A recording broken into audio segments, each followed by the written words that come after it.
University students returns from death with a terrifying message from heaven. I remember that moment with perfect clarity. October 15th, standing on the stage of the Grand Ballroom at the Beverly Hilton, my voice dripping with practiced sarcasm.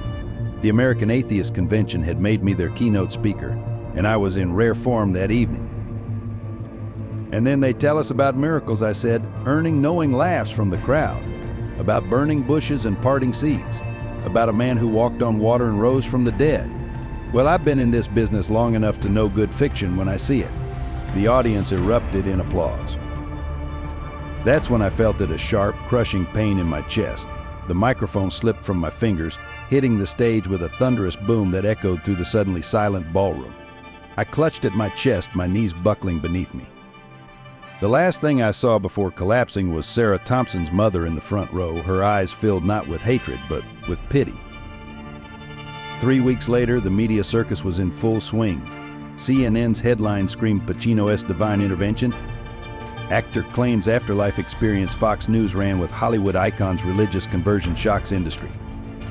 The New York Times went for the jugular, a list atheist Damascus Road publicity stunt or crisis of faith. But they didn't understand. How could they? They hadn't seen what I had seen. They hadn't heard Michael's voice, hadn't felt Sarah's forgiveness, hadn't been bathed in that light that defied description. They hadn't experienced that moment when all my certainties crumbled, when the great skeptic was brought to his knees by a truth greater than himself.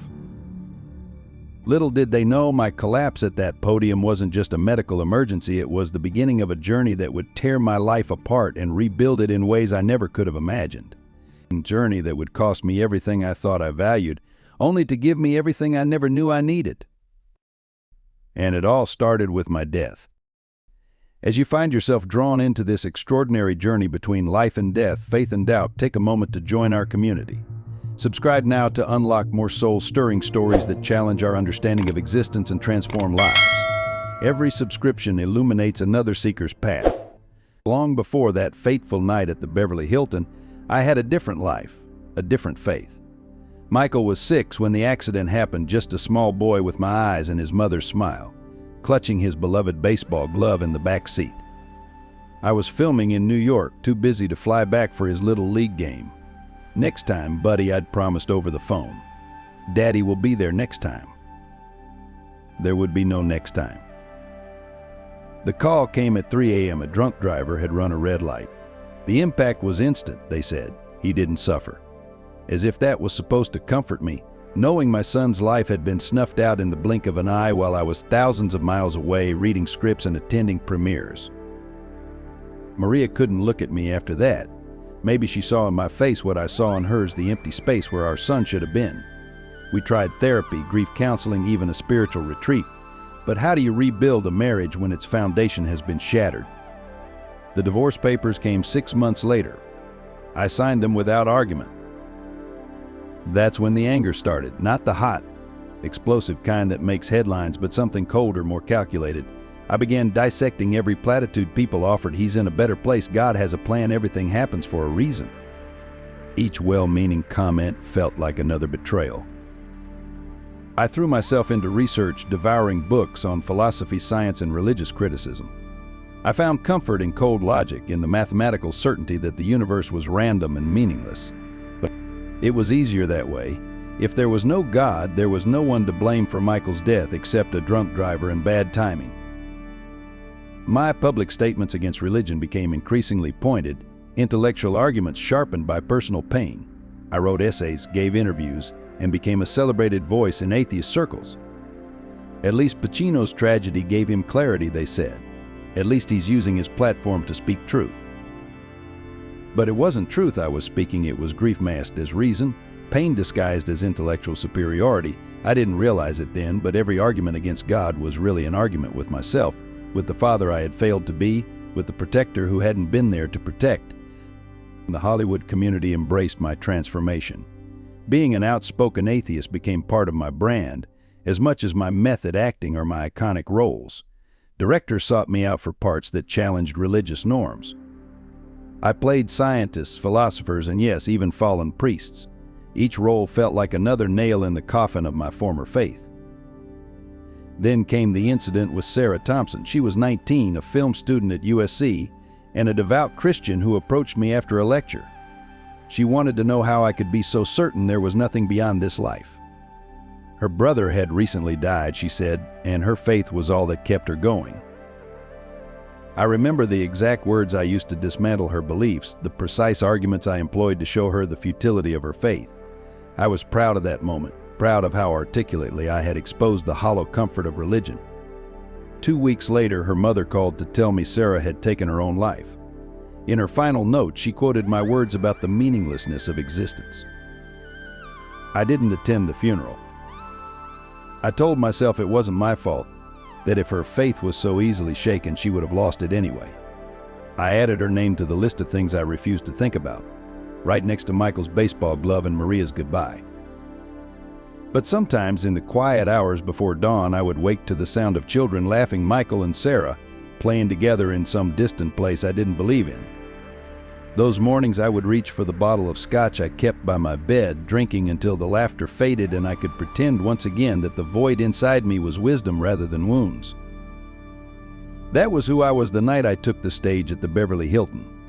A man so convinced of his own rightness that he couldn't see how wrong he'd become. A father who had lost his son and, in his grief, had helped another young soul lose her way. I didn't know it then, but the universe was about to show me just how wrong I had been. Looking back now, I can trace every moment that led to Sarah Thompson's final day. The details haunt me with crystal clarity, each memory a shard of glass cutting deeper into my conscience. It was a rainy Tuesday at UCLA when Sarah approached me after my lecture, The Delusion of Faith in Modern Society. She stood out in the crowd, not because she was beautiful, though she was, but because of the quiet determination in her eyes. While others rushed forward with praise and platitudes, she waited patiently at the edge of the stage, clutching a worn Bible to her chest. "Mr. Pacino," she said when finally we spoke, "I followed your work since I was a child. But I'm here today because I need to understand something." Her voice trembled slightly, but her gaze remained steady. "My brother Danny died last month in Afghanistan. My faith is all that's keeping me going. How can you be so sure it's all a lie?" I remember smiling, that condescending, self-assured smile I had perfected over years of similar confrontations. "My dear," I said loud enough for nearby students to hear, "grief makes us grasp at comfortable fantasies. But consider this: if your God exists, He let your brother die in a meaningless war while corrupt leaders live in luxury. What kind of divine plan is that?" I went on, systematically dismantling her beliefs with well-practiced arguments. I quoted Nietzsche, Darwin, and Hitchens. I spoke about the statistical improbability of an afterlife, the evolutionary basis of religious belief, the contradiction of a loving God allowing suffering. With each point, I saw something dim in her eyes. "But without faith," she whispered, "what's left?" "Truth," I declared. Cold, clean truth. "Your brother isn't in heaven, Sarah. He's gone. The sooner you accept that, the sooner you can truly honor his memory by living in reality." 2 days later, Elizabeth Thompson called me. Her voice was eerily calm as she read her daughter's final words. "Mr. Pacino was right. There's no grand plan, no divine purpose, just emptiness. I'm sorry, Mom, but I can't live in a world this meaningless. I want to be with Danny." They found Sarah in her dorm room, surrounded by printouts of my articles and interviews. She had highlighted certain passages, my most eloquent arguments against faith, my most cutting dismissals of hope. The bottle of pills on her nightstand was empty. The media tried to contact me for comment. My publicist issued a standard statement expressing regret but denying responsibility. Privately, I told myself Sarah had been unstable, that her brother's death was the real trigger, that I had merely spoken truth and couldn't be blamed for how others received it. But then Elizabeth Thompson began attending my lectures. She never spoke, never confronted me. She would simply sit in the front row, holding a photo of Sarah and Danny, her eyes fixed on me with an expression I couldn't quite read. Not hatred, not anger, but something far more unsettling: compassion. I started drinking more heavily. My performances became mechanical. Directors whispered about my intensity turning to darkness. But I couldn't stop. Each time I took the stage to denounce faith, I saw Sarah's face in the audience.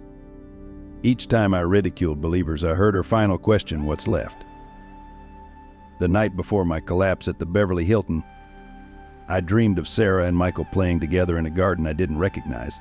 They were laughing, whole, at peace. I woke up screaming, reaching for the scotch, desperate to drown out their joy with my carefully constructed despair. I didn't know then that Sarah's death was more than just a tragedy. It was a pivot point, a cosmic turning of the tide.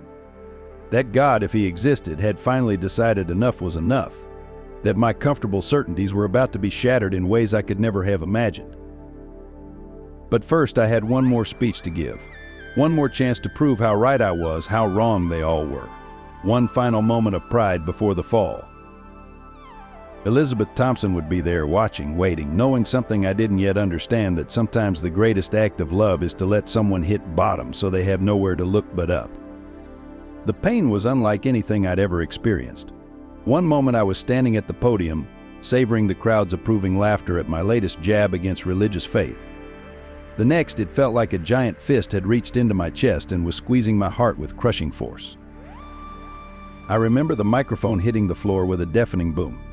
Remember my knees buckling, my vision blurring. The crowd's laughter turned to gasps, then screams. Someone shouted, "Call 911, another voice, I think it was Elizabeth Thompson's, cried out, "Dear God, help him." The irony wasn't lost on me, even as I lay there dying. The great atheist collapsing during his mockery of faith. If I'd had the strength, I might have appreciated the cosmic joke. Dr. James Mitchell, who happened to be in the audience, later told me what happened next. My heart had stopped completely. He performed CPR while waiting for the paramedics, counting compressions, desperately trying to force life back into my stubborn heart. 1, 2, 3, 4, he counted, each compression sending shockwaves through my lifeless body. The paramedics arrived in 7 minutes, though it felt like seconds to me.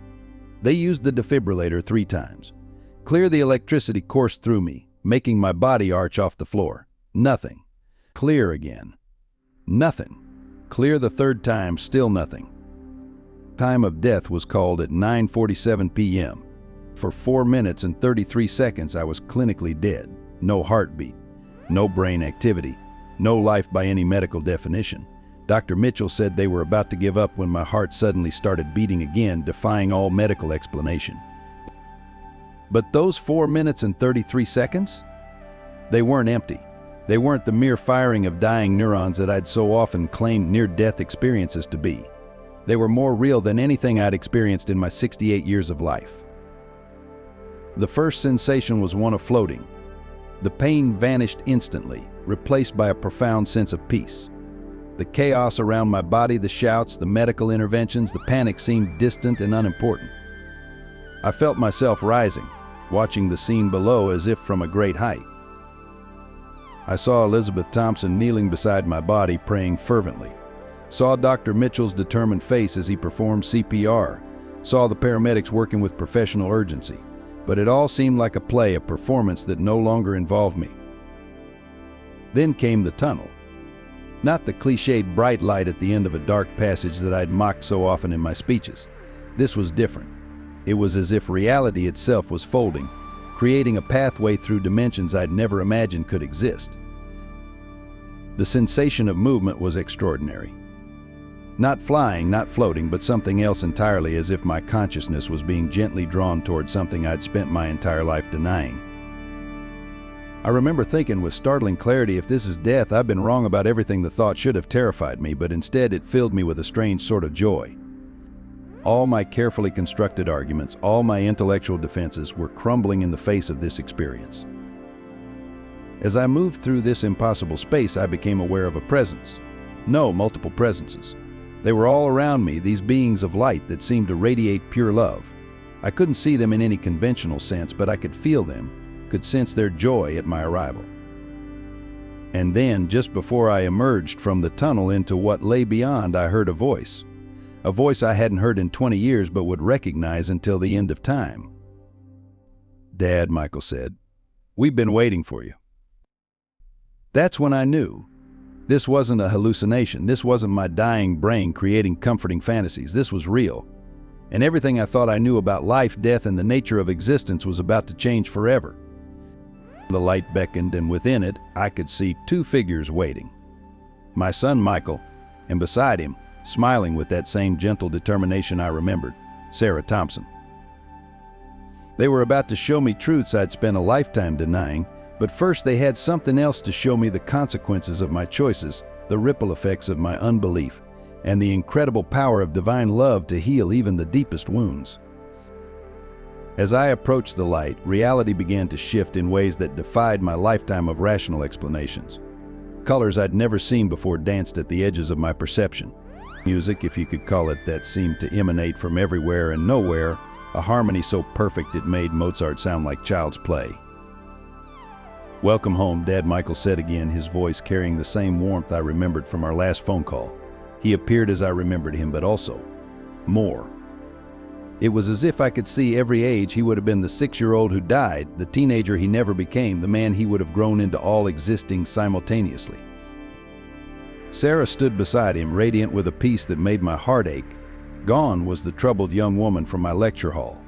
Here she was whole, complete, her eyes filled with a wisdom that made me feel small. "Mr. Pacino," she said softly, "I forgave you long ago." I tried to speak, to apologize, to explain, but words as I knew them didn't exist here. Instead, my thoughts and emotions flowed outward like ripples in a pond. Each ripple carried years of grief, anger, and denial. Michael and Sarah absorbed them all without judgment. "There's something you need to see," Michael said, gesturing to what I can only describe as a window in reality itself. Through it I saw moments from my life, but not as I'd experienced them. I saw them through the eyes of others, felt their pain, their hope, their disappointment. I saw myself through Sarah's eyes that day at the lecture, felt her desperate hope crumbling under my calculated intellectual assault. I experienced her final moments, not as a tragedy, but as a soul crying out for the very connection I'd told her didn't exist.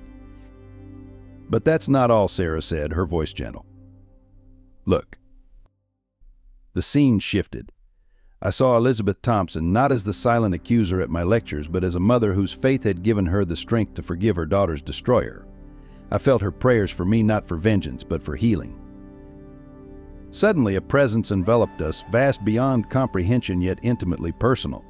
I heard words that weren't words, understood truths that transcended language. "I have always loved you," the presence conveyed. "Even in your denial, even in your anger, even in your pain." I fell to my knees, or whatever passed for knees in this realm. A lifetime of intellectual pride crumbled in an instant. Every argument I'd ever made against faith felt like a child's crayon scribbles attempting to disprove the sun.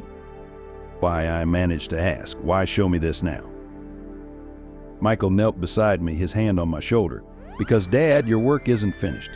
There are others like Sarah, others who need to know that their pain isn't the end of the story." Sarah nodded. "Your voice has power, Mr. Pacino. You've used it to tear down faith. Now you're being called to use it for something greater." The presence God I knew now without doubt surrounded us again. This time I saw images of people I'd influenced over the years, souls who had lost their way partly because of my words. But I also saw the potential for healing, for restoration. "It will cost you everything," Sarah warned.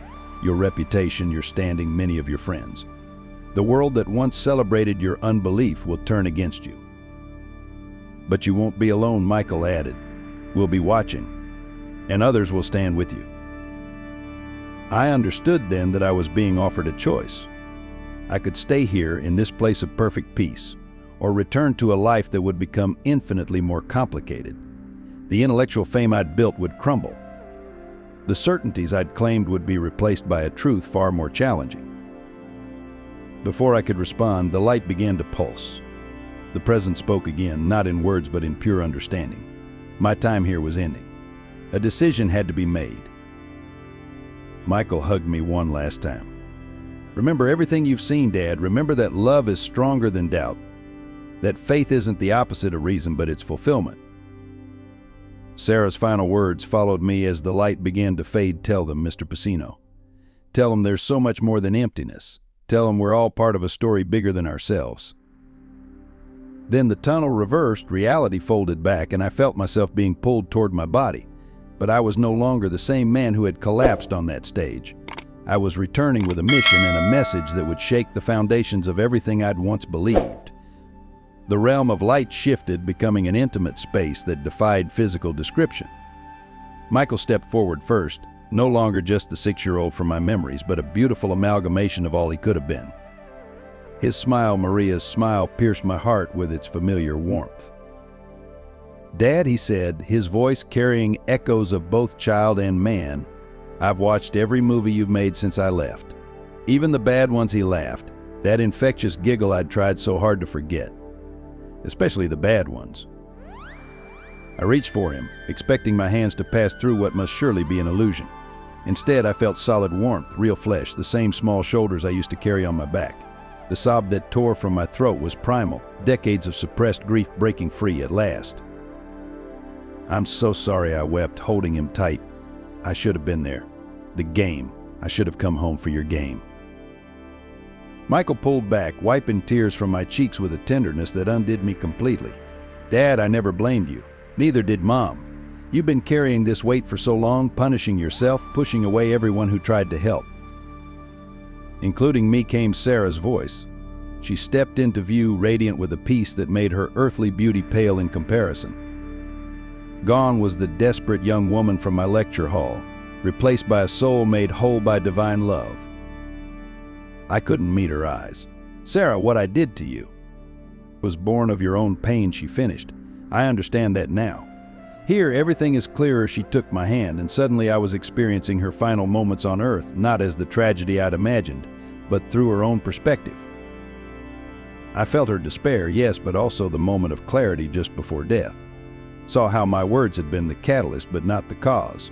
Felt her regret at letting go too soon, but also her joy at discovering that the void I'd proclaimed didn't exist at all. "You need to forgive yourself," she said gently. "That's why we're here, both of us." Michael nodded.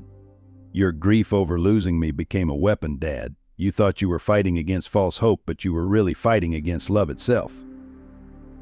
The truth of his words struck me with physical force. Every argument I'd made against faith, every public declaration of meaninglessness, they weren't philosophical positions at all. They were screams of rage against a God I blamed for taking my son. "But he didn't take me," Michael said, responding to my unspoken thought. "Death isn't an ending. Look around you, Dad. Really look." I did. The light surrounding us began to shift, revealing countless souls in various states of radiance. Some I recognized, relatives long gone, friends who'd passed, even legendary actors I'd worked with. All of them existing in a state of joy that made earthly happiness seem like a shadow of the real thing. "Remember what you used to tell me about acting?" Michael asked. "How the best performances come from truth." I nodded, remembering our conversations before bedtime when I'd try to explain my craft to a 6-year-old's understanding. "Well, now you've seen the truth," he continued. "The biggest truth there is, and you're being given a chance to share it." Sarah stepped closer. "But it won't be easy. The world that embraced your doubt will reject your certainty. The people who celebrated your intellect will call you deluded. Are you ready for that?" The question hung in the luminous air between us. Was I ready? Could I sacrifice everything I'd built, my reputation, my intellectual standing, my entire public persona for this new understanding? Michael touched my chest, right over my heart. "The choice is yours, Dad. But remember, you once told me that the best stories are the ones that cost the storyteller something. That's how the audience knows it's real." I looked between them, my son and the young woman whose death I'd contributed to, and saw in their eyes a love that transcended all my clever arguments against its existence. They were real. This was real. And suddenly the cost seemed insignificant compared to the truth I'd been given. "I'll tell them," I whispered, my voice growing stronger with each word. "I'll tell them everything. About this place, about both of you, about the love that's bigger than death itself." Sarah smiled. "Some will listen. Others won't," Michael added. "But that's not what matters. What matters is the truth." The light around us began to pulse, and I felt a gentle pulling sensation. My time here was growing short. Michael hugged me one last time, and I tried to memorize everything about him: his warmth, his laugh, the way his hair smelled of sunshine and baseball fields. "I love you, Dad," he whispered. "I always have, and I always will. Tell Mom that too." Sarah's final words followed me as the light began to fade. "Remember, Mr. Pacino, faith isn't the absence of doubt. It's the presence of love. Then they were gone, but not really. I could feel them still, their love surrounding me like a warm embrace. As I felt myself being drawn back toward life, I knew with unshakable certainty that nothing would ever be the same. I was no longer the man who had mocked faith from that podium. I was someone new, or perhaps someone very old, finally remembering who he was meant to be all along. The light faded, the tunnel reversed, and I felt the first painful gasp of returning breath. I was going back. Back to a world that would demand explanations I could barely articulate.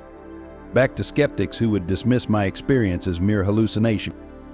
But I was also going back with a purpose, a mission, a truth too powerful to deny. And this time I wouldn't be walking alone. As Michael and Sarah's forms began to fade, the light around us intensified. The presence I had felt earlier returned, but this time with an overwhelming clarity that brought me to my knees. This was no impersonal force, no vague cosmic consciousness. This was personality itself, love incarnate, truth embodied, the source of all being. My child, came the voice, not in words but in pure understanding. You have used your gifts to lead others into darkness. Now you will use them to guide them back to light. Images began flowing through my consciousness, every lecture I'd given, every book one written, every public statement against faith. But I saw them now from a new perspective. I saw the ripple effects of my words: teenagers losing hope, parents questioning their children's faith, marriages crumbling as couples lost their spiritual connection. But look deeper, the voice commanded. The images shifted, showing me something even more profound. I saw the pain beneath my eloquent arguments, my grief for Michael, my anger at God, my desperate need to make sense of suffering by denying its deeper meaning. Each atheistic treatise I'd written was really a love letter in reverse, a cry of abandonment from a son to a father he couldn't admit he missed. You have known me all along, the voice continued. Even in your denial, every time you sought truth, you sought me. Every time you demanded justice, you appealed to my nature. Every time you loved, you expressed my image. Verses from the Bible I had spent years ridiculing suddenly blazed with new meaning. Before I formed you in the womb, I knew you, Jeremiah 1:5. Even the hairs of your head are all numbered, Matthew 10:30. These weren't mere poetic metaphors, they were descriptions of a reality more fundamental than physical existence itself. Your mission, the voice proclaimed, is not to prove my existence, it is to show my love. The world doesn't need another philosopher, it needs a witness. More images flooded my consciousness, people I would meet, lives I would touch, hearts that would be opened through my testimony. I saw myself standing before crowds again, but this time speaking truth instead of doubt, hope instead of despair. It will cost you everything, the voice warned. Your reputation will be questioned. Your sanity will be doubted. Former allies will become enemies. Even your daughter Rachel will turn away for a time. The mention of Rachel, my only living child, sent a shaft of pain through my heart. We had grown distant over the years, but she had always been proud of my intellectual standing. This would devastate her. But fear not, the voice continued, echoing Isaiah's words, for I am with you. Be not dismayed, for I am your God. I will strengthen you, I will help you, I will uphold you with my righteous right hand. Then came the most extraordinary part of the revelation. The light seemed to fold in on itself, creating a window into what I can only describe as reality's deepest level. I saw the interconnectedness of all things, how every action, every word, every thought sent ripples through the fabric of creation. I saw how love was not just an emotion, but the fundamental force holding everything together. This is what you denied, the voice said, but without condemnation. This is what you will now proclaim. Not through arguments, but through love. Not through debate, but through presence. Not through intellectual superiority, but through humble testimony. The voice grew softer, more intimate. Remember this moment. In the days to come, when doubt returns, as it will, when the world's skepticism threatens to overwhelm you, as it will, remember what you have seen. Remember that faith is not the absence of questions, but the presence of love. Finally, I was given 3 specific instructions. First, I was to seek out Elizabeth Thompson and ask for her forgiveness, not because I needed it for salvation, but because reconciliation would be the first sign of my transformation. Second, I was to write a new book, not a philosophical defense of God's existence, but a humble account of my journey from darkness to light. Third, and most challenging, I was to love those who would mock and reject me, just as I had once mocked and rejected others. By this all people will know that you are my disciples, the voice quoted, if you have love for one another. As the revelation began to fade, one final truth was impressed upon my soul. This experience wasn't given to me because I was special or deserving. It was given because even my decades of denial couldn't exhaust God's love. My story would be a testament not to my wisdom, but to divine mercy. The light began to pulse, signaling my imminent return to my body. But before the connection broke completely, I heard one last message, clear as crystal. Remember, Al, I have loved you with an everlasting love. Everything else is commentary. Then I was rushing back through the tunnel, back to my body, back to a world that would demand explanations for what could only be experienced. I was returning not as a defeated atheist or a triumphant convert, but as a humbled witness to a love that transcended all human categories. The first breath would come soon, and with it the beginning of my new mission. The great skeptic had been conquered not by arguments, but by love itself. And somehow I knew that was exactly as it should be. The first breath felt like fire in my lungs. Harsh hospital lights replaced the divine radiance, and the beeping of medical equipment drowned out the echoes of heavenly voices. I heard someone shout, "He's back," followed by a flurry of activity around my bed. My first coherent words weren't what the medical team expected from a recovering heart attack patient. "Michael," I whispered. "Sarah," the names came out ragged, desperate. A nurse leaned closer, probably thinking I was delirious. "They're real. It's all real." Dr. Mitchell appeared above me, his face a mixture of professional concern and personal relief. "Take it easy, Al. You've been through quite an ordeal. You were clinically dead for over 4 minutes. 4 minutes and 33 seconds, I corrected him, the precision of the number surprising us both. I saw everything. I tried to sit up, but my body refused to cooperate. "I need to speak to Elizabeth Thompson." The medical staff exchanged worried glances. Someone mentioned possible brain damage in hushed tones. They didn't understand. How could they? I had experienced something that defied all medical explanations, something that shattered every argument I'd ever made against the existence of the divine. The next few days were a blur of medical tests and psychiatric evaluations. My daughter Rachel arrived, her face tight with worry. "Dad, you need to rest," she insisted. "Whatever you think you experience, we can discuss it when you're stronger." But I couldn't rest. Every time I closed my eyes, I saw Michael and Sarah's faces, heard their voices, felt the overwhelming love of that divine presence. The truth I'd encountered demanded expression, even as I struggled to find words adequate to describe it. My old friends from the atheist community began calling.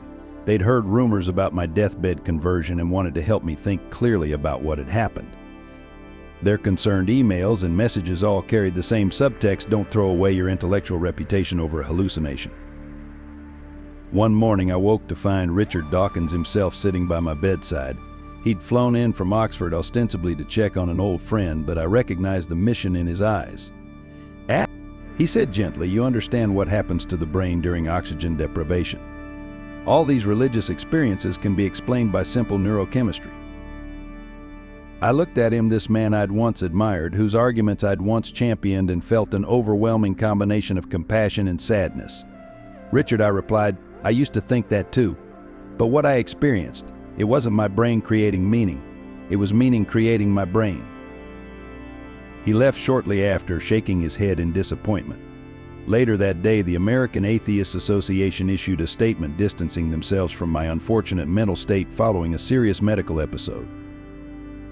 The hardest moment came when Rachel brought me my laptop, hoping to cheer me up with some work. Instead, I opened a new document and began typing my recantation, a complete repudiation of everything I'd written and said about faith over the past 20 years. "Dad, stop," Rachel tried to take the laptop away. "You're not thinking clearly. This will destroy everything you built, your reputation, your legacy." I caught her hand, holding it gently. "Sweetheart, what I experienced wasn't a hallucination or a dream. I met your brother." The color drained from her face. Michael had always been a forbidden topic between us. "Don't," she whispered. "Don't," she whispered. "Don't you dare use him to justify this breakdown." He told me to tell your mother he loves her, I continued softly, and that the baseball glove is behind the box of Christmas decorations in the attic where he hid it the day before. Rachel fled the room. We both knew what I was about to say, a detail about Michael's last day that I couldn't possibly have known because I'd been in New York when it happened. The doctors finally discharged me after a week, convinced I was physically stable, even if they had concerns about my mental state. As I was wheeled out of the hospital, reporters crowded the entrance, shouting questions about my experience. Looking at their eager faces, I remembered the divine instruction not through arguments, but through love, not through debate, but through presence. I have seen things, I told them quietly, that have changed everything I thought I knew, and I'm going to tell you all about it. But first, there's someone I need to talk to. Elizabeth Thompson was waiting by my car, just as I somehow knew she would be. Her eyes met mine, and in them I saw not the accusation I deserved, but the forgiveness I'd been promised. My journey back to life had begun. But the real test, sharing this truth with a world determined to deny it, was just beginning. And somewhere in a realm more real than this one, I knew Michael and Sarah were watching, waiting to see how their father and teacher would bear witness to the love that had conquered his unbelief. The first step would be the hardest, learning to speak about the unspeakable, to describe the indescribable, to share a truth that transcended the very words I would need to convey it. But for the first time in 20 years, I wasn't afraid. Perfect love, it turns out, really does cast out fear. Elizabeth Thompson's house was exactly as Sarah had shown me in the light, a modest suburban home with a garden full of the roses her daughter had loved. As I stood at her door, every rehearsed speech disappeared from my mind. How do you apologize to a mother whose child's death you helped cause? She opened the door before I could knock. I've been expecting you, she said softly. Sarah told me you were coming. The simple statement stunned me. You've seen her? Elizabeth smiled, the same gentle smile I remembered from her silent vigils at my lectures. Come in, Mr. Pacino. We have much to discuss. Her living room was a shrine to Sarah's memory, but not in a mournful way. Photos showed her daughter's journey from pigtailed child to confident young woman. The last photo, taken just days before her death, showed Sarah at my lecture, her Bible clutched to her chest. Mrs. Thompson, I began, but she raised her hand. Elizabeth, please. And before you say anything else, you should know that Sarah forgave you long ago. So have I. The words hit me like a physical blow. But how can you? I destroyed her faith, my words, my arrogance. Were tools in God's hands, she finished. Even if you didn't know it at the time, she poured tea from a delicate china pot. Sarah's death broke my heart, but God specializes in bringing life from death. Tell me what you saw, Al. Tell me about my daughter. And so I did. For hours, I described everything: the tunnel, the light, Michael and Sarah's radiant presence, the overwhelming love of God. Elizabeth listened without interruption, tears streaming down her face as I recounted her daughter's words of forgiveness and purpose. She's more beautiful than ever, I told her. More alive. More Sarah. And she wants you to know that the pain won't last forever, that every tear will be wiped away. Elizabeth nodded. I know. She visits me sometimes in dreams that aren't really dreams. But hearing it from you, someone who spent years denying the very possibility of such things, she reached for a folder on her coffee table. There's something you need to see. Inside were Sarah's journals, including entries from her final days. The last entry, dated the morning of her death, stopped me cold. Mom, if Mr. Pacino ever comes to you talking about seeing me in the light, show him these. He'll need them for the book he's going to write. That's impossible, I whispered. She couldn't have known. With God, nothing is impossible, Elizabeth said simply. Sarah's death was a tragedy, but it wasn't the end of her story, or yours. Now you have to tell them both. They won't believe me, I protested. They'll say I'm crazy. That grief and guilt have broken my mind. Of course they will. Elizabeth's voice was gentle but firm. Just as they said Jesus' disciples were drunk or deluded. Truth has always looked like madness to a world in love with lies. She took my hands in hers, and I felt a current of grace flow between us. You spent years leading people away from faith. Now God has given you a chance to lead them back. Not through arguments, Sarah tried those with you, remember, but through love, through story, through witness. I don't deserve this chance, I admitted. None of us deserve grace, she replied. That's what makes it grace. She stood and walked to a bookshelf, returning with Sarah's Bible. She would want you to have this. Look at the margins. The pages were filled with Sarah's notes, including responses to every argument I'd ever made against faith. But they weren't angry rebuttals. They were prayers. Prayers for me. Dear God. One notation read, Mr. Pacino's words are so convincing, but I feel such pain behind them. Please help him find you again. She was praying for me, I realized, even as I was destroying her faith. She never lost her faith, Elizabeth corrected. She lost her hope. There's a difference. And now you've been given both her faith and her hope to share with others. As the afternoon light faded, Elizabeth and I prayed together my first real prayer in 20 years. When I opened my eyes, the room seemed different, holier, as if Sarah's presence had been with us all along. What do I do now? I asked. Elizabeth handed me a key. This was Sarah's writing room. Use it. Tell your story. Tell hers. Tell the truth about what lies beyond the veil of death. Some will mock you, others will threaten you, but some will remember their own encounters with divine love and find the courage to speak of them. As I left her house that evening, carrying Sarah's Bible and the key to her room, I felt a peace I hadn't known since Michael's death. Elizabeth's forgiveness, Sarah's prayers, God's grace, they were all pieces of a story larger than my unbelief. The real work was about to begin. But now I had something I'd lacked in all my years of atheism, a testimony of love stronger than death itself. And in Sarah's writing room, surrounded by her presence and guided by her prayers, I would begin to share it with the world. The press conference was set for noon at the Beverly Hilton, the same hotel where I'd collapsed. As I stood backstage, clutching Sarah's Bible, I could hear the murmur of journalists gathering. My publicist, Jane, made one last attempt to change my mind. Al, please, she pleaded. We can spin the near-death experience differently. Say it gave you a new appreciation for life, for art, for family. But this religious conversion, it's career suicide. I smiled, remembering Michael's words about the best stories being the ones that cost something. That's exactly why I have to do it, Jane. The lights were blinding as I walked onto the stage. Cameras flashed, and I recognized faces from 20 years of atheist conferences and debates. Former allies now poised to become adversaries. Thank you all for coming, I began. 4 weeks ago, I died on this stage. What happened next has changed everything I thought I knew about reality, consciousness, and the nature of existence itself. The room fell silent as I described my experience, the tunnel, the light, meeting Michael and Sarah, the overwhelming presence of divine love. I didn't argue or defend, I simply testified to what I had seen and felt. Then came the questions. They were exactly what I'd expected. Mr. Pacino, don't you think oxygen deprivation could explain these hallucinations? How do you respond to concerns about your mental state? What about your decades of work discrediting religious experiences? I held up Sarah's Bible. For years I used my intellect to tear down faith. I mocked people like Sarah Thompson, whose death I contributed to through my arrogance. Now I understand that my clever arguments were really just elaborate ways of running from love. The New York Times reporter in the front row leaned forward.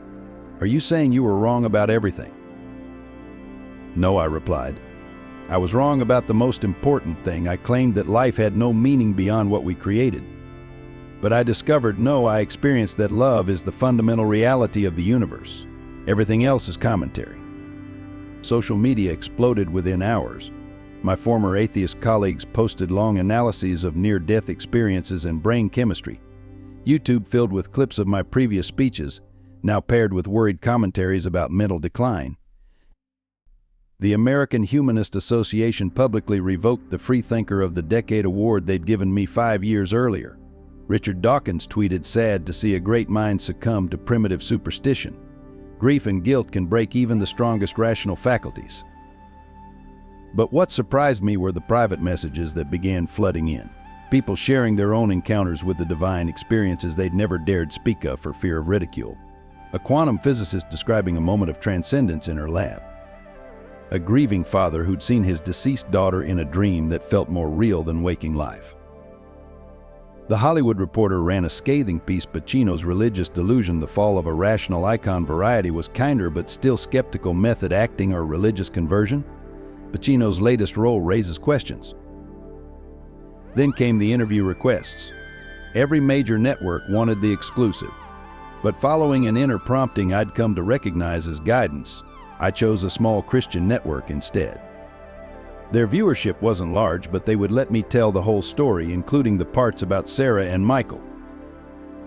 The backlash was immediate and fierce. Former friends published open letters expressing their deep concern for my mental health. Speaking engagements were canceled. A movie role I'd been set to start filming was quietly recast. But Elizabeth Thompson's words kept me steady. Truth has always looked like madness to a world in love with lies. One morning I received a package from Oxford University Press, copies of all my atheist books with a note: in light of recent events, we'll be discontinuing these titles. We wish you well in your new endeavors. I placed the books on my shelf beside Sarah's Bible, seeing them now as signposts on a journey I hadn't known I was taking. Each argument against God had been a step toward Him. Each denial of meaning had been a cry for purpose. The media circus grew as more details of my experience emerged. Some accused me of fabricating the whole thing for publicity. Others suggested early onset dementia. A few even claimed I'd been secretly religious all along, playing a long con for some nefarious purpose. Through it all, I felt a peace that surpassed understanding. The costs were real: my reputation, my intellectual standing, many of my friendships. But as Michael had said in The Light, the best stories are the ones that cost the storyteller something. And this story I was discovering was just beginning. Because for every public attack, there were quiet messages of encouragement. For every door that closed, another opened. God, it seemed, had a way of using even the media's mockery to spread the very message they were trying to discredit. As Elizabeth had predicted, truth looked like madness to a world in love with lies. But love itself, that was a language even the most hardened skeptic could understand if they dared to listen. Rachel's text came just after the press conference: I don't know who you are anymore. Please don't contact me until you've gotten professional help. Each word felt like a knife in my heart, but I'd been warned this would happen. The Hollywood isolation followed swiftly. My agent of 20 years dropped me with a carefully worded email about differing visions for the future. Studio executives who'd once courted me stopped returning calls. Spielberg himself, who'd been discussing a major biographical film with me, sent a gentle but firm message through his assistant about going in a different direction. The Academy quietly suggested I might want to skip this year's ceremonies. To avoid any unnecessary controversy, they said. 3 decades of respect and recognition erased by one encounter with divine truth. The worst came at the Chateau Marmont, where I'd been a regular for years. I was having coffee with Elizabeth Thompson, discussing plans for the book, when I spotted Rachel across the restaurant. She was dining with Richard Dawkins and several prominent Hollywood atheists. Our eyes met briefly before she turned away, her face a mask of embarrassment. Dad's having a breakdown, I heard her tell them as I passed their table on my way out. The doctors say it's a combination of guilt over Sarah Thompson's death and unresolved grief about Michael. We're looking into treatment options. Elizabeth squeezed my hand. She'll understand eventually. Remember what Sarah showed you. But the pain was real. Rachel had been my anchor after Michael's death and Maria's departure. Now she viewed me as either a madman or a fraud. The daughter who'd once proudly defended my intellectual integrity now couldn't bear to be seen with me. The Hollywood Reporter ran a piece titled "The Price of Belief: Pacino's Fall from Grace." It detailed every canceled project, every withdrawn invitation, every former colleague's expression of concern. The subtitle was particularly cutting: how the king of rational thought lost his crown and his mind. My old friend Jack Nicholson called one night. "Look, Al," he said, his voice gruff with concern, "everyone has weird experiences when they nearly die. But you don't have to blow up your whole life over it. Just say you were confused, that the medications affected your thinking. They'll welcome you back." "And if it's real, Jack? If everything I saw and felt was real?" The silence stretched between us. Finally, he sighed. "Then I guess you've got one hell of a cross to bear, my friend. It was the last time we spoke." The isolation was complete. Red carpet events, industry parties, even casual dinners all disappeared from my calendar. Hollywood, I discovered, could tolerate almost anything except genuine religious conviction. They'd celebrate spiritual journeys that led nowhere but actual encounters with divine reality. That was a bridge too far. Rachel's rejection hurt the most. She blocked my number, returned my letters unopened. Through mutual friends, I learned she was giving interviews to psychiatric journals about religious delusions in aging celebrities and the impact of unresolved trauma on rational thinking. One morning, I found her waiting outside Sarah's old writing room where I'd been working on the book. For a moment, I saw hope in her eyes, but it quickly hardened into clinical concern. "The doctors can help you, Dad," she said. "This fantasy about Michael and Sarah, it's your mind trying to process guilt and grief. Please, let us help you before you destroy everything you've built." "Rachel," I said gently, "your brother told me about the secret fort you both made in the garden when you were 5. How you buried a time capsule there with his favorite Hot Wheels car and your mother's missing pearl earring." She went pale. No one had known about that I'd been filming in Europe that summer. The earring's disappearance had remained a family mystery. "You've been talking to Mom?" she accused, but her voice trembled. "No, sweetheart. Michael told me. Just like he told me to tell you he's sorry for blaming you for breaking his Nintendo the week before he died. He did it himself, playing after bedtime when he wasn't supposed to." Rachel fled to her car, but not before I saw the tears starting. It was a crack in her armor of rationality, a small one, but as Sarah had shown me, sometimes that's all the light needs to begin its work. Hollywood's rejection and Rachel's disbelief were heavy crosses, just as Jack had said. But they were also, I was beginning to understand, necessary parts of the testimony. How could I speak about a truth worth sacrificing everything for if I hadn't actually sacrificed everything? Besides, as Elizabeth kept reminding me, quoting Christ's words, "What does it profit a man to gain the whole world and lose his soul?" I had lost the world, or at least my place in it. But I had found something far more precious, the reality of a love stronger than death itself. And somewhere in that realm more real than Hollywood's illusions, Michael and Sarah were watching, waiting, knowing that even Rachel's rejection was part of a larger story, one that would cost everything but restore even more. The first death threat arrived 3 months after the press conference. A carefully typed letter, clinical in its details of how the sender planned to free me from my delusions. The FBI took it seriously enough to assign protection, but I refused to stop my public appearances. Elizabeth's small church had become my sanctuary. Every Sunday I'd sit in the back pew, finding peace in the simple hymns and ancient prayers. That's where I was when it happened, the day everything nearly ended, or perhaps truly began. It was a quiet Wednesday evening service. I was scheduled to give my testimony, sharing the full story of my experience for the first time in a religious setting. The church was packed, not just with regular congregants, but with media, skeptics, and the curious. I had just reached the part about meeting Michael when I saw the glint of metal in the balcony. Time seemed to slow as I recognized what it was, a rifle barrel catching the light from the stained glass windows. Elizabeth, sitting in the front row, saw my expression change and started to turn. That's when I heard Michael's voice clear as day. "Duck, Dad. Now." I dropped just as the first shot rang out. The bullet passed through where my head had been, embedding itself in the wooden cross behind the pulpit.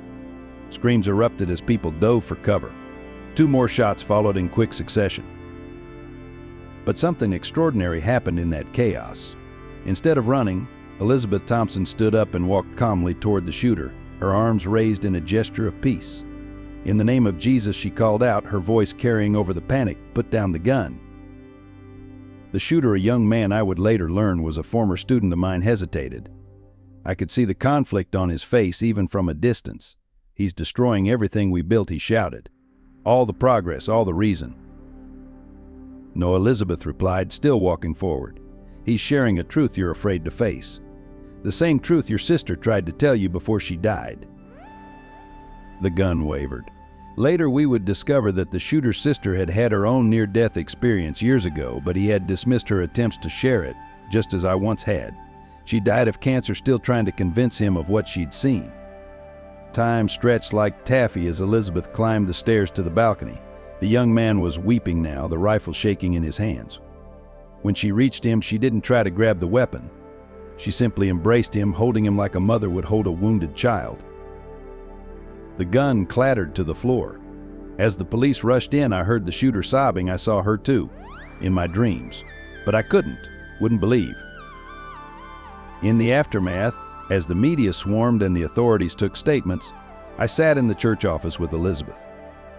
The bullet holes in the cross behind us seemed to take on a deeper meaning, wounds that told a story of violence transformed by love. "You could have been killed," I said.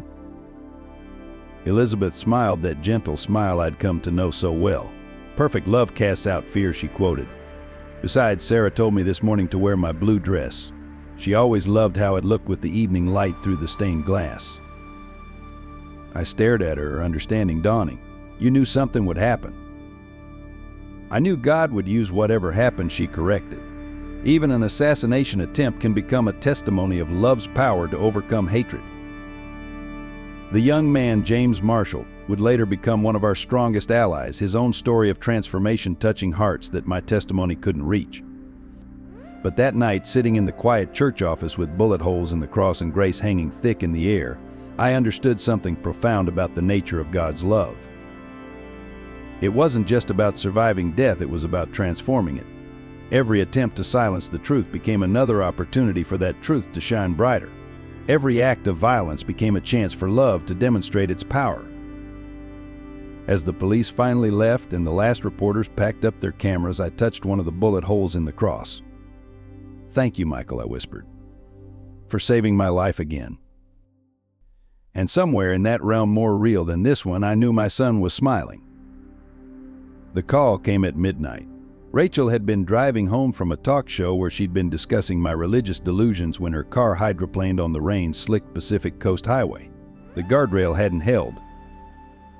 I found her at UCLA Medical Center, machines beeping out the fragile rhythm of her life.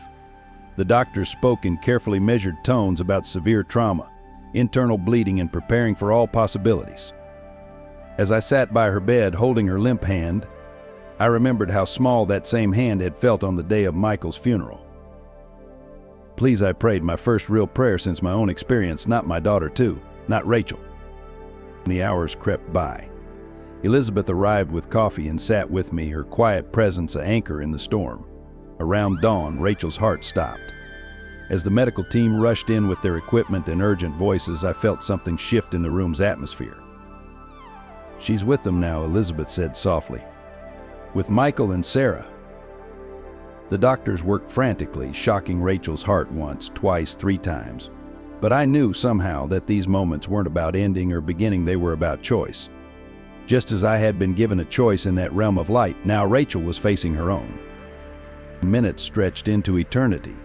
Finally, a faint beep broke through the tension. "We have a pulse," someone announced. "She's back."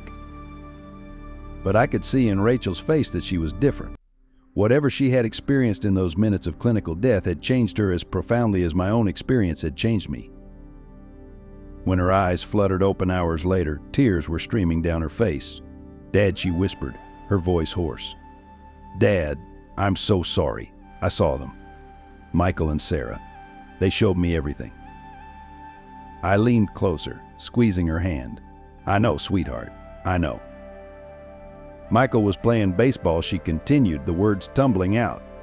"In this beautiful field of light," he said. "He said he's been practicing so you can play catch." When she broke off, overcome. "When I get there," I finished gently. "Yes," he told me the same thing. Rachel's next words struck me to my core. "Sarah showed me her journals, Dad, the ones in her room. But not just the ones Elizabeth gave you, there's another one, hidden behind the loose brick in the garden wall," she said.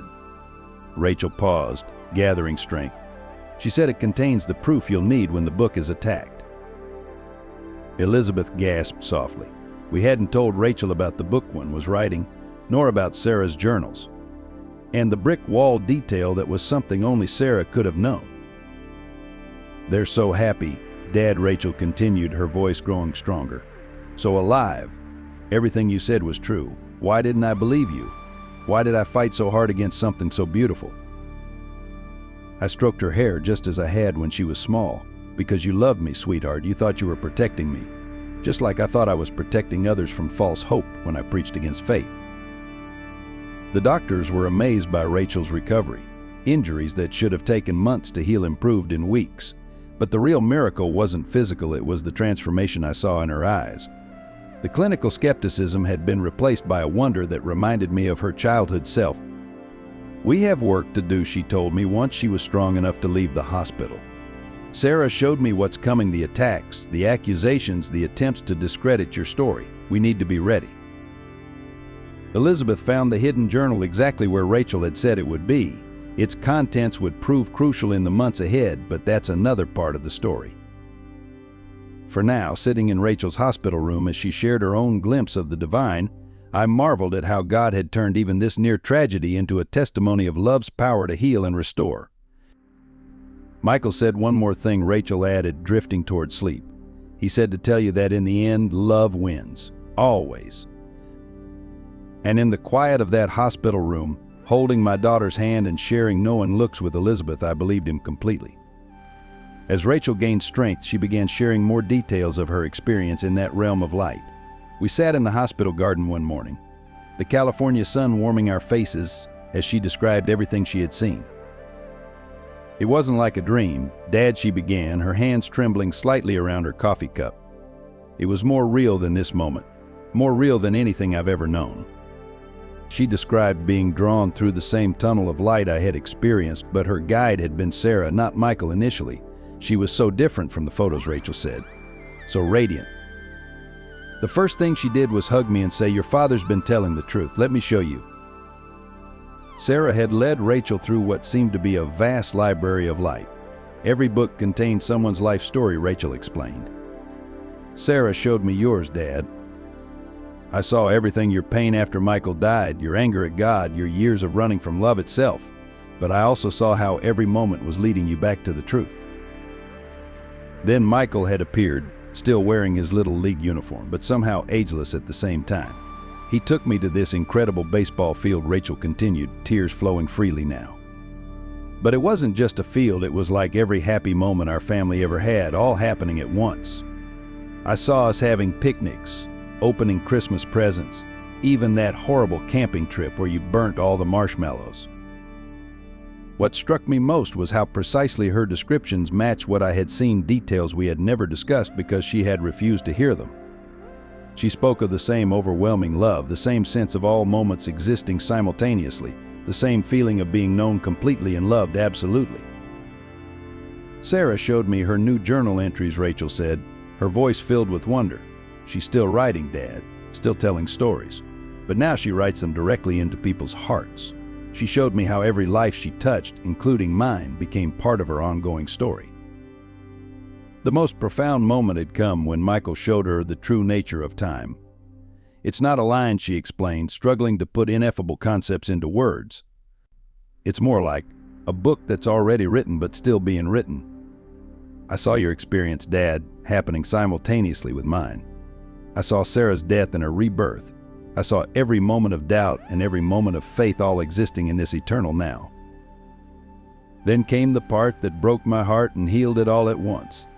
Michael showed me the day he died," Rachel whispered.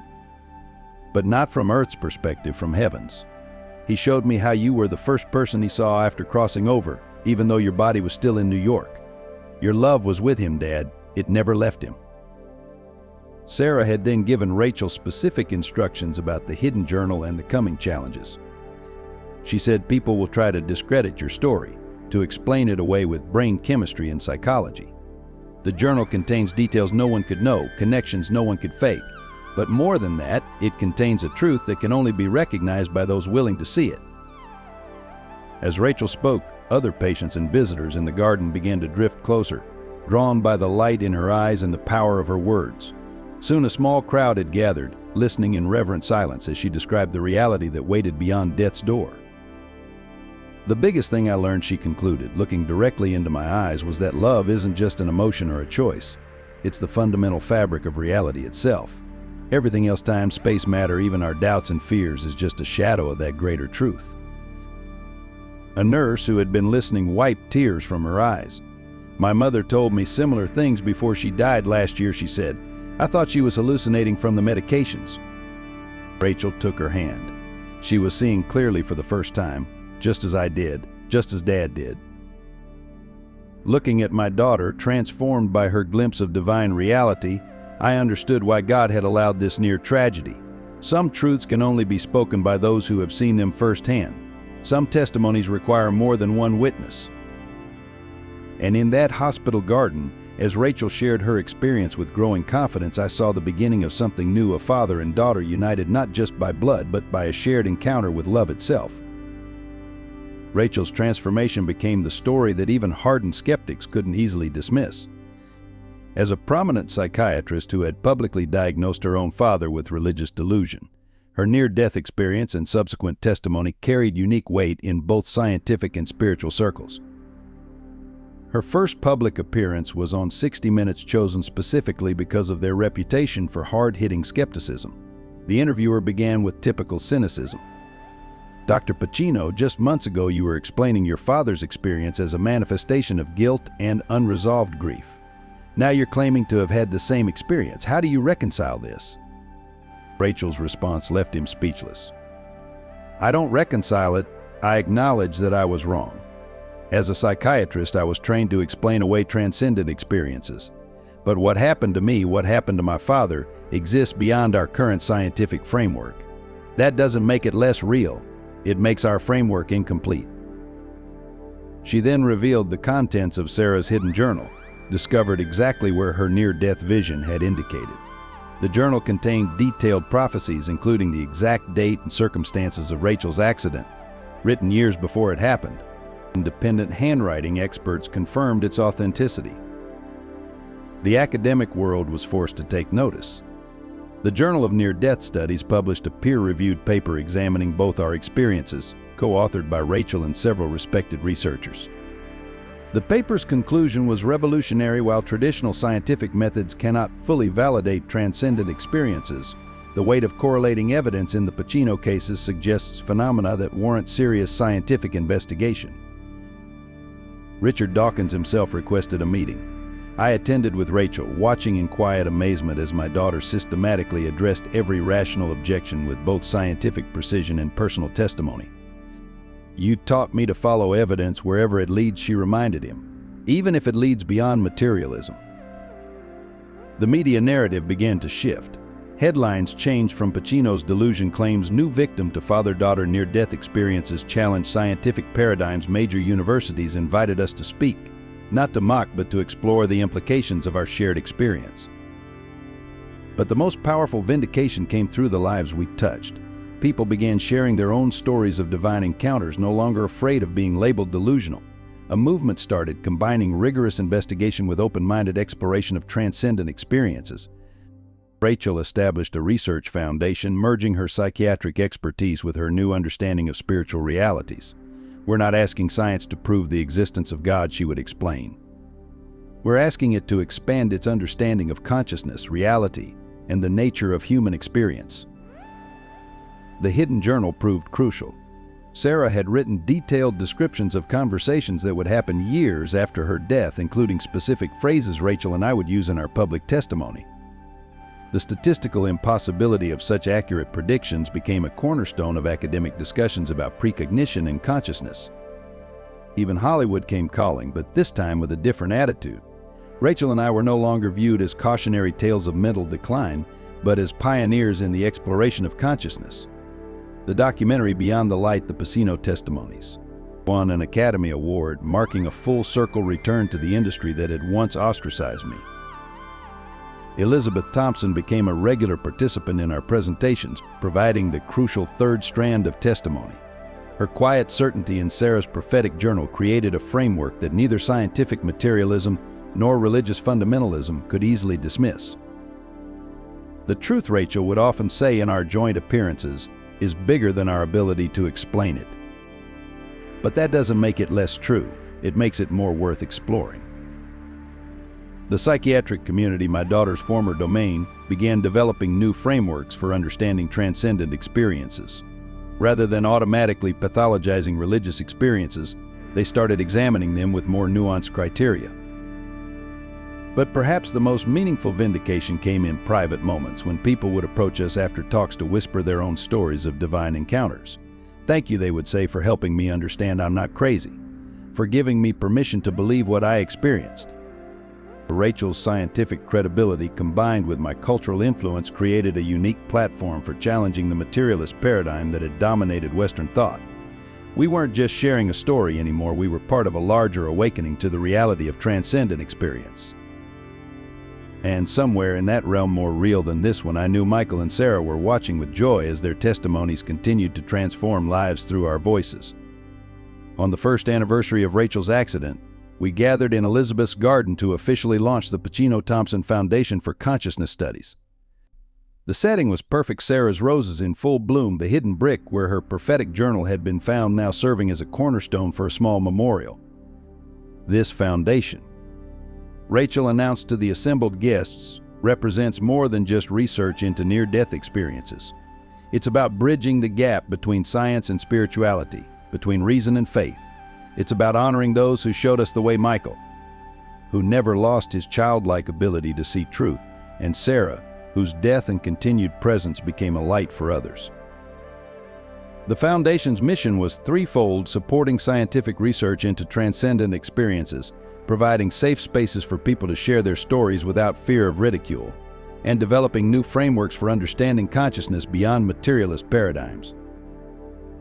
Maria, my ex-wife and Rachel's mother, attended the launch. It was our first public appearance together since Michael's funeral. When she hugged me, whispering he would be so proud of both of you, I felt another piece of healing fall into place. The Foundation's first initiative was the Michael Pacino Memorial Scholarship, supporting young researchers willing to explore the intersection of science and spirituality. The Sarah Thompson Storytelling Project followed, collecting and preserving accounts of divine encounters from around the world. Rachel and I moved our offices into Sarah's old writing room, now expanded but still maintaining its original peaceful atmosphere. The hidden journal occupied a place of honor, its pages digitized and studied by researchers seeking to understand the nature of prophecy and consciousness. Elizabeth became the Foundation's spiritual director, her quiet wisdom helping to ground our scientific explorations in lived experience. Truth, she often reminded us, is both a fact to be discovered and a person to be known. The reconciliation between Rachel and me became complete as we worked side by side, sharing our story with others. Our different perspectives, her scientific training and my artistic background, created a unique approach to understanding transcendent experiences. You know what I love most about this work? Dad, Rachel said one evening as we were finishing up some research, it's not just about proving what we experienced was real, it's about helping others understand that their experiences are real too. I looked at my daughter, remembering the skeptical psychiatrist who had once tried to have me committed. Now she spoke with the authority of both science and personal experience, her former doubt transformed into a deeper kind of wisdom. Michael and Sarah would love this, I replied, glancing at their photos on the wall. Rachel smiled. They do love it, Dad. They're here with us every day. That's what they showed us, remember? Love doesn't end with death. It just changes form. And in that moment, surrounded by papers and research files, but also by the tangible presence of those we'd lost and found again, I understood that our foundation was more than just an organization. It was a testament to the truth that had transformed our lives, that love is the fundamental reality of the universe, and everything else is just details. They say every story needs an ending, but how do you end a story that continues in eternity? As I sit here in Sarah's writing room, watching the sunset paint the roses gold, I realize that this narrative, my journey from darkness to light, from doubt to faith, is really just a beginning. The truth I discovered in that realm of light, the truth that Rachel later confirmed, is both simpler and more profound than all my previous philosophical arguments. Love is not just an emotion or a choice, it is the fundamental fabric of reality itself. Everything else, our doubts, our fears, our intellectual pride, is just a shadow play on the walls of our limited understanding. Michael and Sarah showed us that death is not an ending but a transformation. The love we share doesn't die, it merely changes form, like light passing through a prism. Every person we've lost is also a person we'll find again, more real and more alive than we ever knew them to be. To those who still doubt, who seek scientific proof of transcendent realities, I offer not arguments but invitation. The evidence is all around us in the quiet moments between heartbeats, in the connections that defy physical laws, in the love that somehow survives even death itself. As Rachel often says, the universe is not only stranger than we imagine, it is stranger than we can imagine. The cost of sharing this truth has been high. I lost my reputation as a rational thinker, many of my Hollywood connections, and years of relationship with my daughter. But as Michael told me in The Light, the best stories are the ones that cost something. That's how the audience knows they're real. Elizabeth Thompson taught me that forgiveness is not just a choice, but a force as real as gravity. Her ability to forgive me for contributing to Sarah's death opened a door through which divine love could flow, transforming not just our lives but countless others. The Pacino-Thompson Foundation continues to gather stories of divine encounters, near-death experiences, and moments of transcendent connection. Each story is unique, yet they all point to the same truth: we are loved with an everlasting love, and nothing, not death, not doubt, not even our own resistance, can separate us from that love. To those who have lost loved ones, I say with complete conviction, they are not gone. They are more present, more alive, and more real than we can imagine. The veil between worlds is thin, and love pierces it constantly. And to those who, like my former self, have built fortresses of intellectual argument against faith, I offer not debate but testimony. There is more, so much more. The light is real, the love is real, and the story we're all part of is far greater and more beautiful than our finite minds can comprehend. As Sarah wrote in her hidden journal, in words that would only be discovered years after her death, the truth about love is not that it conquers all, but that it already has conquered all. We just haven't all realized it yet. That realization is my testimony, my purpose, and my joy, and it's only the beginning. If this story of love, faith, and redemption has touched your heart, we invite you to join our community of seekers and believers. Share your own experiences and thoughts in the comments below, as every story adds to our understanding of life's deeper mysteries. Subscribe to our channel for more soul-stirring narratives that challenge our understanding of existence. Help us spread this message of hope by sharing this video with loved ones who might need to hear that there's more to life than what meets the eye. Your support through likes and subscriptions enables us to continue bringing these transformative stories to light.